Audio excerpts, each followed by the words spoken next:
Olá, boa noite. O Jornal da Guará está no ar e você vai ver na edição de hoje.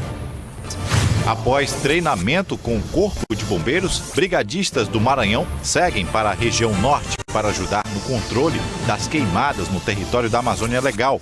Enquanto isso, em Brasília, governador Flávio Dino participa de reunião com o presidente da República e fala que extremismo não é o caminho para salvar a Amazônia.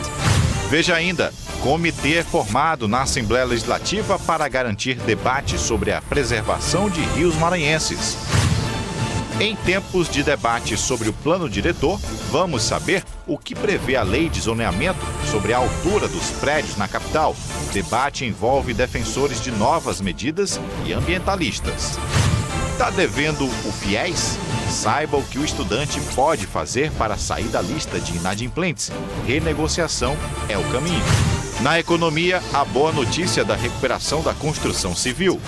E os desafios enfrentados por quem quer ficar livre do vício em álcool e drogas. Defensoria Pública pede ampliação de unidades de tratamento em pontos com concentração de usuários. Veja agora, no Jornal da Guará.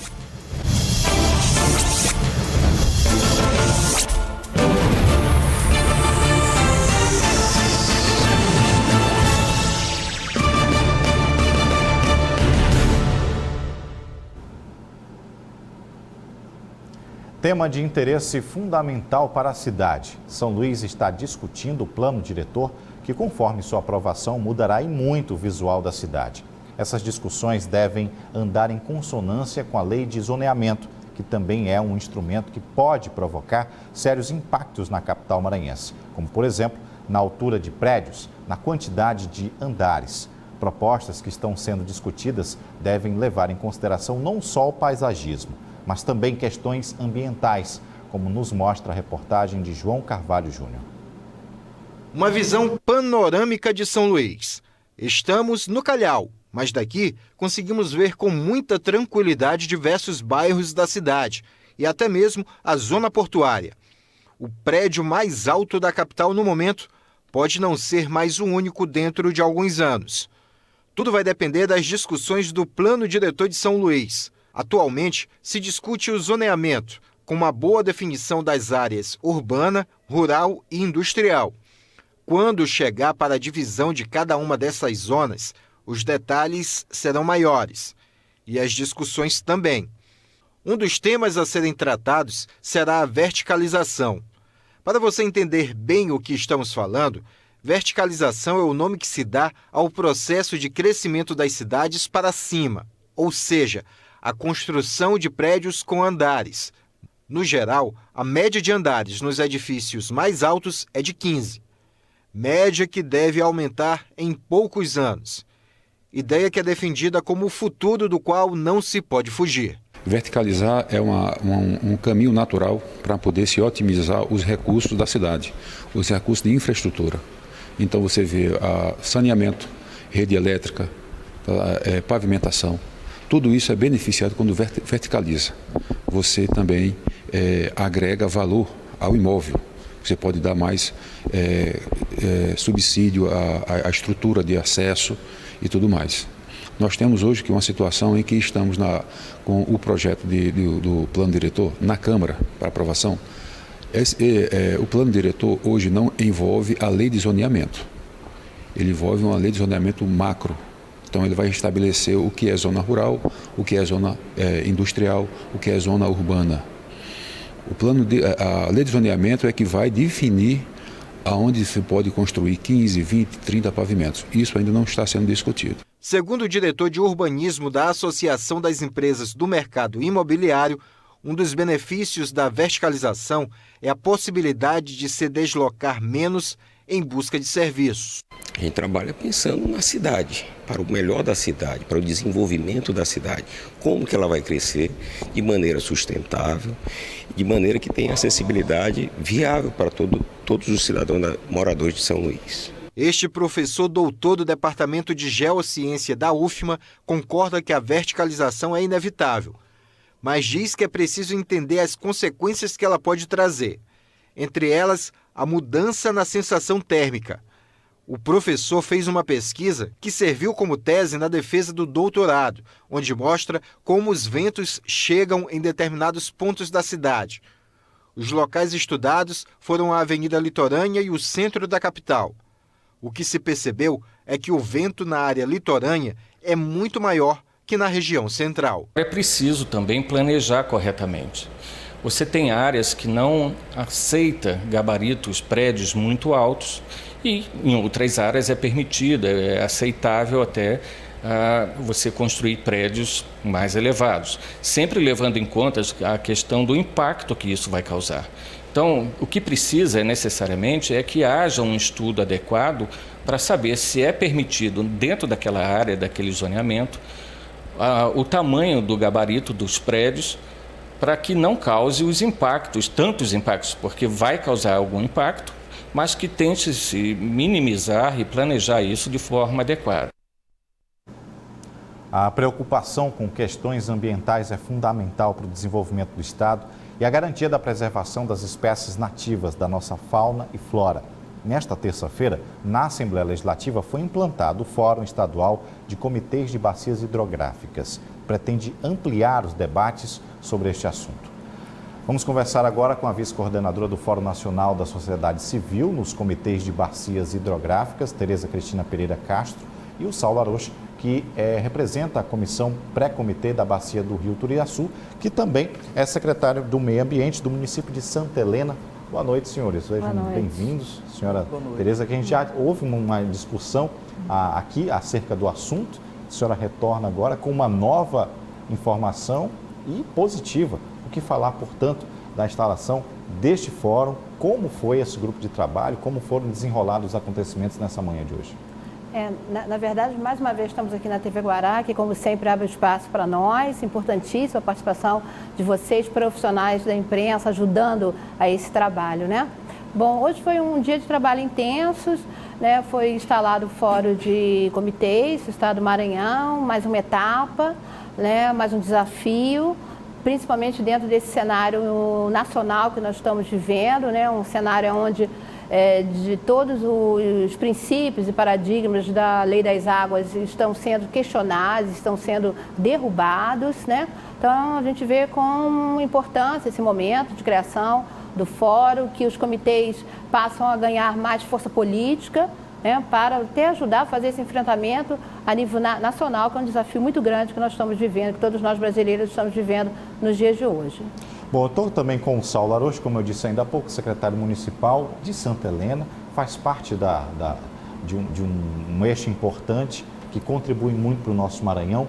O senhor, como gestor envolvido nessa luta, nessa causa, o que falar desse momento é um passo interessante para a discussão em que o Brasil inteiro discute as questões das queimadas que acontecem aí na região norte do país? Então, muito boa noite a todos que estão aqui nos assistindo, né? Obrigado aí pelo espaço à TV Guará. É um momento muito importante o que a gente está vivendo, né? Como a Tereza muito bem que colocou, esse momento de estar passando por essas questões ambientais tão delicadas, no qual o país está enfrentando, mas hoje foi dado um passo muito importante frente às questões de gestão de recurso hídrico no nosso estado, porque quando você fomenta a criação de um fórum, você traz um olhar, né, mais apurado, mais, né, delicado para uma questão tão importante para todos, né, que é a questão dos corpos hídricos, a questão da água, né? E a gente aqui representando a Comissão Pré-Comitê da Bacia Hidrográfica do Rio Turiaçu, isso traz para a gente, que é da Baixada Ocidental Maranhense, um olhar, né, mais apurado também do Estado, porque nós estamos em uma distância maior da capital, um distanciamento maior do olhar público. Então, a criação de um fórum como esse possibilita olhar para essas regiões mais distantes aqui da capital. Dona Tereza, o que falar, então, do que o fórum tem a fazer, já que foi instituído, agora é direcionamento de grupos de trabalho, qual é a programação específica? O tempo parece assim que a gente sempre se cobra por respostas o mais rápido possível. O que falar dessa programação? Na verdade, realmente, a questão do tempo é fundamental, né? Nós temos que caminhar a passos largos, sem dúvida. Esse é um desafio muito grande. o Fórum vai ter um papel importantíssimo, né, de fomentar a criação dos comitês, né? Segundo a legislação, os comitês é esse espaço onde toda a sociedade vai pensar o Rio, né? O que queremos para o Rio Turiaçu? Né? Nós estamos trabalhando na bacia do Turiaçu. O que queremos do Turiaçu? E mais do que queremos, é o que podemos fazer e as parcerias, as articulações que isso envolve. Por exemplo, nós estamos muito satisfeitos do trabalho do Turiaçu quando a gente tem uma parceria com o setor governo, onde a gente encontra o prefeito Cezildo com sua equipe, né, em especial a equipe de meio ambiente, né, através do secretário Saulo, e a gente vê um gestor competente, um gestor moderno, né, comprometido com uma causa importantíssima. Acho que qualquer gestor público não pode pautar a sua gestão sem pautar a questão da água, dos recursos hídricos. Então, a gente vê que o fórum tem esse papel, né, de ajudar a fazer essa articulação. Um novo momento, né, porque tratar da água é uma política pública, sem dúvida, mas extremamente inovadora, né, a partir que essa política precisa ser feita por esses três atores, né? Nós, representação da sociedade civil, o setor governo e os usuários, né? Que são aqueles empresários que usam a água como insumo das suas atividades econômicas, né? Nesse ponto que a senhora tocou, a classe empresarial, a gente sabe que é dever, por exemplo, do governo do estado, das secretarias, das prefeituras municipais estarem envolvidas e estiveram presentes nesse fórum com as representatividades. Mas o que falar de nós, cidadãos, de nós que temos aí esse convívio, o uso permanente dos rios, em específico o Rio Turiaçu, esse envolvimento da classe empresarial. É importante. Como fomentar isso? Como estimular isso?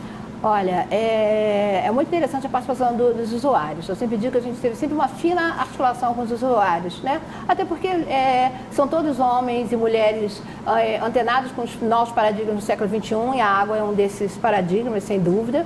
Então, eles têm conhecimento da matéria, eles sabem o papel dele e cumprem bem o papel, né? Então, é interessante trabalhar com os usuários. Eles são extremamente competentes, que eu posso dizer, extremamente competentes, sérios no que fazem, né? Então, é muito importante quando a gente tem esse nível de usuários, a sociedade civil que clama, que está lá na ponta, precisando de água, a gente precisa de água para tudo, né? Para o asseio pessoal, para os usuários, né? E a gente encontra um setor governo propositivo, atuante. Então, essa é a receita perfeita, né? Cada um fazendo seu papel, dialogando, cedendo, né? Conversando, porque a gestão não é minha, não é do secretário Saulo, não é do usuário, é de todos nós, né? Secretário, justamente sobre essa situação, é possível fazer um panorama, já que há uma discussão acerca do Rio Turiaçu, já instalado o fórum de debates aí que amplia grandes conquistas, provavelmente virão para a região, mas a situação atual é uma situação delicada, é uma situação ainda contornável da situação da bacia hidrográfica?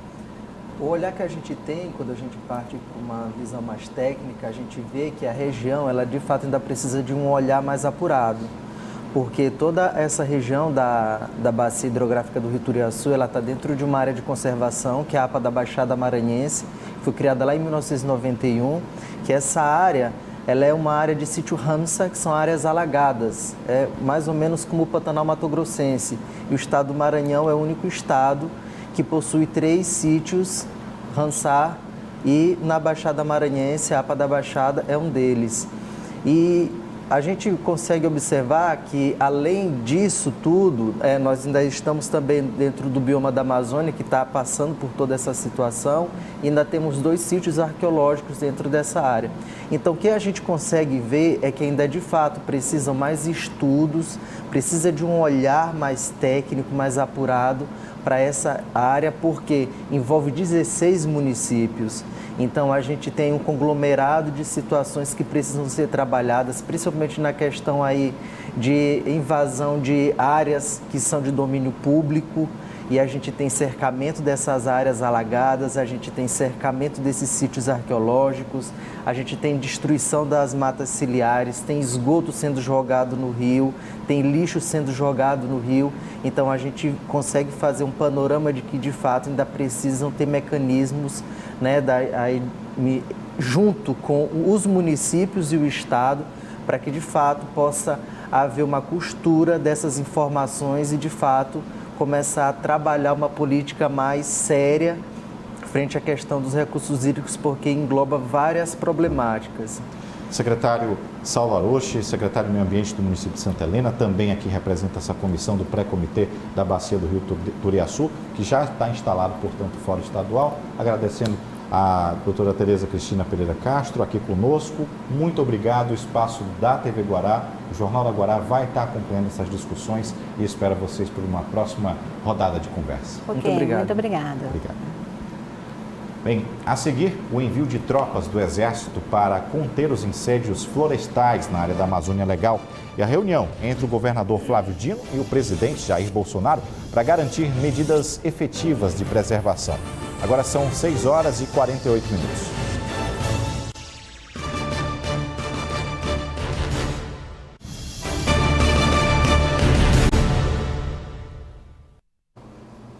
Jornal da Guará de volta e falando do assunto que continua repercutindo, as queimadas na região amazônica. O fogo que atinge os estados que compõem a Amazônia Legal, e isso inclui o Maranhão, tem repercutido tanto internamente quanto internacionalmente, já que países suspenderam o auxílio financeiro que dariam para auxiliar na preservação da floresta. Entre os estados da Amazônia Legal, o Maranhão é o que teve a menor taxa de área incendiada. Ainda assim, uma alta de mais de 20% nos focos de queimada. Segundo dados do INPE, o Instituto de Pesquisas Espaciais, este ano, entre os estados do Nordeste, o Maranhão é o responsável por quase 40% dos focos de incêndio. Diante dessa situação, diversas entidades, claro, entraram em uma corrente para tentar reverter esse quadro. Hoje, diversas medidas foram adotadas para combater as queimadas na Amazônia Legal. Aqui no Maranhão, técnicos do Exército já embarcaram para a região norte do país e auxiliar apagando as chamas. Lá em Brasília, o governador Flávio Dino participou de uma reunião com a presença dos demais governadores dos estados que compõem a Amazônia Legal e o presidente Jair Bolsonaro. Diversas medidas foram discutidas. Os governadores expuseram um ponto de vista e apresentaram alternativas para tentar reduzir as queimadas na vegetação amazônica. A reportagem é de Jairo Martins. O relatório do Instituto Maranhense de Estudos Socioeconômicos e Cartográficos, IMESC 2019, aponta o estado do Maranhão como líder em focos de queimadas no segundo trimestre deste ano em toda a região Nordeste. O relatório destaca que, segundo o Instituto Nacional de Pesquisas Espaciais, INPE, somente no segundo trimestre de 2019 foram registrados um total de 154.811 focos de queimadas em todo o país. Na região Nordeste, esse número chegou ao patamar de 17.944 focos. O montante de quase 40% foram registrados no Maranhão. Nesta semana, o governo do estado editou um decreto proibindo o uso do fogo na limpeza de terrenos para evitar queimadas, entre outras medidas administrativas. O 24º BIS também deslocou 35 militares para o estado do Pará, para reforçar o contingente das operações de combate a incêndios. Além da adoção de medidas para conter a expansão do fogo no Maranhão, o governador Flávio Dino participou de uma reunião nesta terça-feira com os governadores dos estados que compõem a Amazônia Legal e o presidente da República, Jair Bolsonaro. O discurso do governador do Maranhão teve uma abordagem pacífica, com proposições de estratégias colaborativas para pôr fim às queimadas na Amazônia. O discurso foi dividido em 3 partes. A primeira destacando o trabalho que vem sendo feito para conter o fogo. Em seguida, o governador falou sobre a importância de destravar os recursos de projetos importantes, como o Fundo Amazônia. Intensificação e retomada do uso do Fundo Amazônia. Nós temos projetos em andamento, sendo executados com recursos do Fundo Amazônia, e nós temos, senhor presidente, projetos que aguardam a apreciação do Fundo Amazônia.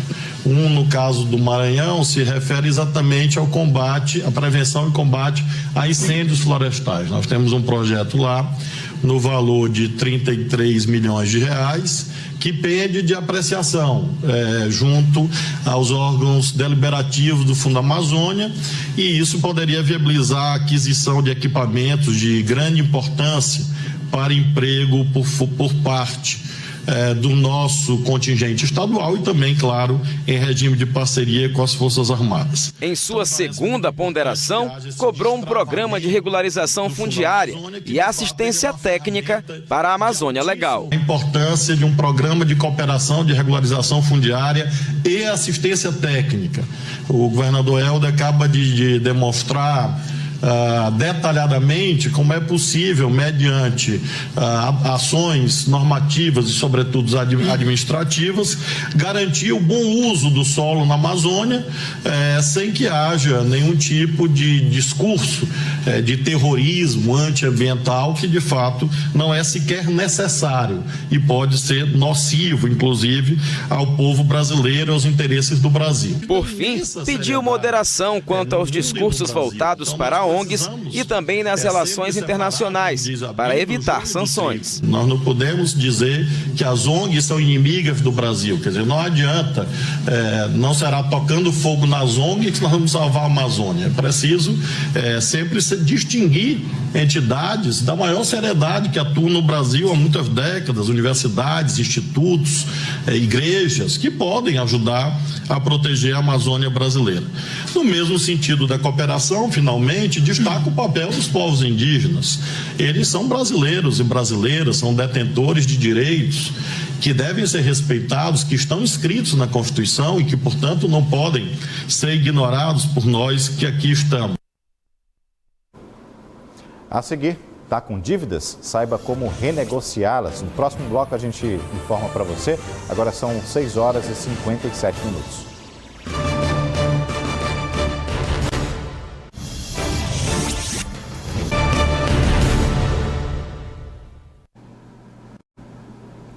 Com a concorrência elevada, as universidades públicas não conseguem suprir a alta demanda de estudantes que saem do ensino médio e mesmo daqueles que já estão no mercado de trabalho, mas pretendem realizar o sonho de terem uma graduação. O caminho são as universidades privadas, que por sua vez têm um custo elevado.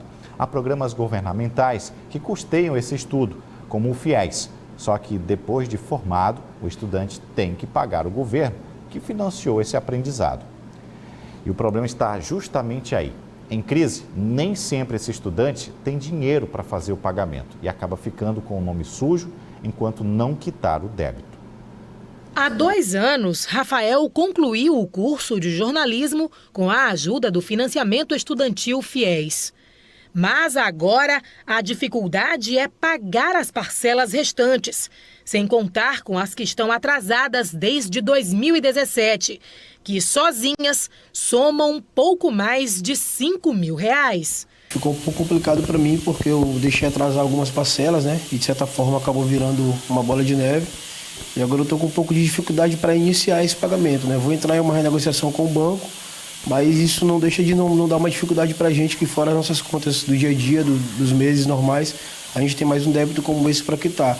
Mas é uma coisa que é até um relaxamento do próprio aluno, né? Creio que não seja só o meu caso, porque como ele te dá um tempo largo para te pagar, tu acaba de certa forma relaxando e a coisa vai empilhando, aí vira uma bola de neve. Rafael é uma das mais de 160 milhões de pessoas que estão em dívida com o FIES em todo o país.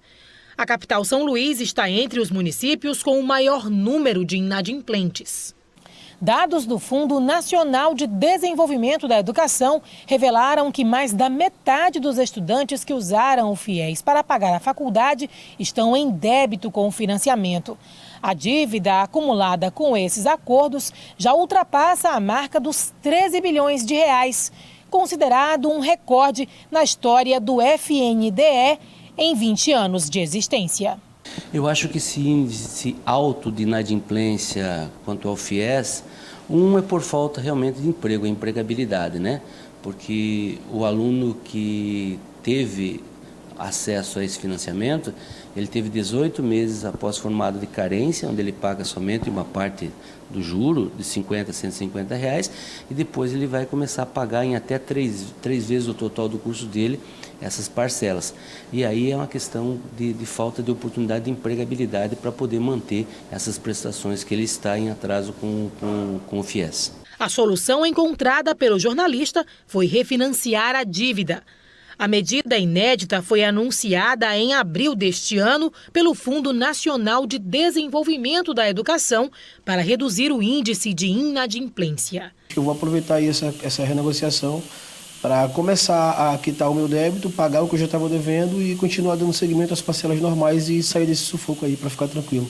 A revisão é direcionada para estudantes que firmaram contrato com o FIES até o segundo semestre de 2017 e pode ser solicitada diretamente na Caixa Econômica Federal ou no Banco do Brasil. Cada um que tenha seu débito compareça à sua instituição de ensino, tente buscar uma parceria para que elas busquem essas informações ao MEC, porque é um débito não com a instituição, mas é um débito para o governo federal, o programa federal, para que possa fazer uma conciliação para tentar chegar a bom termo.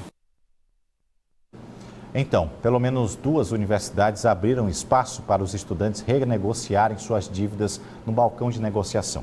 Além de universidades, concessionárias de eletricidade e de água, além das empresas de telefonia, vão estar participando do balcão de negociação de dívidas. A 7ª edição do Balcão de Renegociação de Dívidas começou com a expectativa de resolver um maior número de conflitos entre empresas credoras e consumidores em débito. A iniciativa é do Núcleo Permanente de Métodos Consensuais de Solução de Conflitos do Tribunal de Justiça do Maranhão. Diversas empresas e órgãos públicos estão participando do balcão. O Acácio veio resolver uma pendência com um banco. Não conseguiu imediatamente, mas levou um encaminhamento. Até porque já conseguiu, através do balcão, resolver outras questões. Rapaz, a primeira vez no ano passado foi bem sucedido. Agora esse ano eu ainda não resolvi porque eu ainda não contei o problema para o banco. Agora tem que ver com o banco. Mas saiu um encaminhamento aqui já para tentar resolver? Mais ou menos. Acredito que vai conseguir mais à frente resolver? Eu espero que sim. Já o seu Geraldo conseguiu renegociar uma dívida com a Prefeitura de São Luís. Sim, consegui. O Alexandre, uma pessoa, me atendeu muito bem e problema resolvido. O balcão de renegociação de dívidas em São Luís acontece até o dia 30, no Shopping Rio Anil.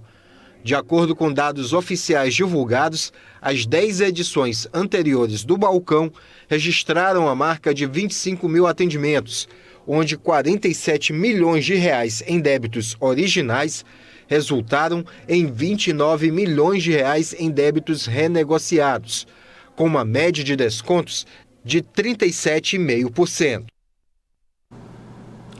36 casos de feminicídio já foram registrados no Maranhão. E nesta manhã, a polícia prendeu Guilherme Carvalho Borges, suspeito de ter assassinado Maria Alzimar da Silva, de 42 anos. Ela foi encontrada morta próxima à linha de férrea em Pedrinhas no último dia 19 de agosto. Ele vai ser investigado pelo crime e, se condenado, pode pegar no mínimo 12 anos de prisão. Veja agora o que mais foi notícia nesta terça-feira.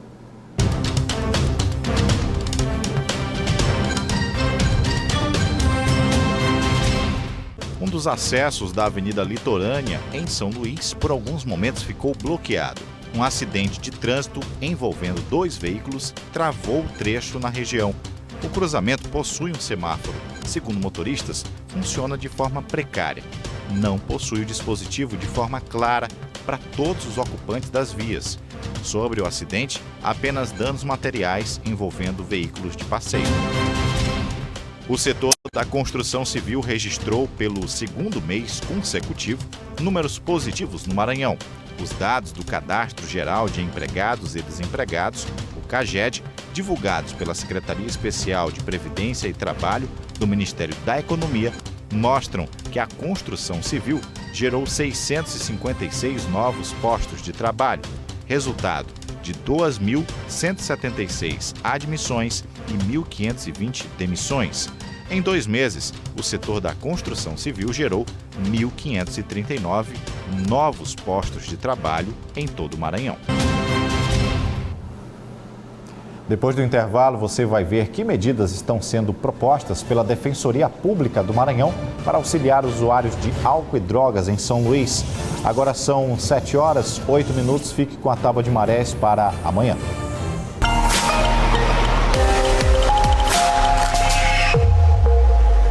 Na apresentação do gráfico, a quarta-feira começa com a pré-mar, às 4h58, com 5,6 metros. Às 11h30, vem a baixa-mar, com 0,6 metros. À tarde, nova pré-mar, às 5h34, marcando 5,6 metros. Por fim, a baixa-mar, às 23h52, com 0,6 metros.